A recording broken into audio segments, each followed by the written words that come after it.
मार्केटमध्ये मिळते अगदी तशीच चविष्ट, चटपटीत, कुरकुरीत, खुसखुशीत अशी आज आपण नमकीन मसाला चणा डाळ कशी बनवायची ही रेसिपी बघतोय. फक्त घरातला एक अर्धा चमचा जिन्नस घालून आपण ही खुसखुशीत डाळ बनवते. त्यासाठी अर्धा किलो चण्याची डाळ घेतलेली आहे. स्वच्छ 3-4 पाण्याने धुवून घ्यायची. पुरेसं पाणी घालायचं आणि अर्धा चमचा सोडा घालून 4 ते 5 तास भिजायला ठेवायची.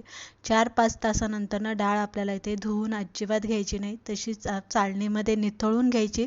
एक तासभर कॉटनच्या कपड्यावरती सुकायला घालायची. सुकल्याच्या नंतरनं तिला लगेच तळायला घ्यायची.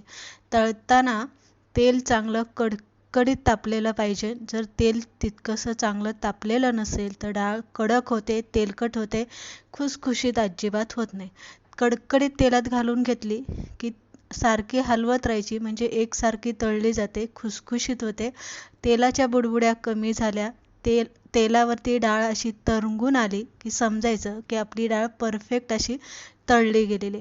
त्यानंतरनं लगेच झाऱ्याने किंवा चाळणीने डाळ काढून घ्यायची. जास्त वेळ जर तळल्याच्या नंतरनं डाळ तेलामध्ये ठेवली तर मात्र डाळ कडक होऊ शकते. ही गोष्ट लक्षात ठेवायची. नंतरनं गरम असताना त्यामध्ये मीठ घाला, हळद घाला, लाल तिखट घाला, त्यानंतरनं काळं मीठ घाला, आमचूर पावडर यामध्ये आवर्जून घालायचं, म्हणजे आंबट, तिखट, गोड आणि थोडीशी चिमूटभर साखर घालायची आणि डाळीमध्ये मिक्स करून घ्यायचं.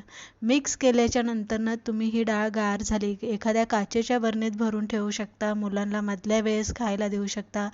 ट्रिपला चालला असाल तर ट्रिपला जाताना सुद्धा तुम्ही खायला नेऊ शकता. ऑफिसच्या मधल्या वेळेत तुम्ही ही डाळ खाऊ शकता.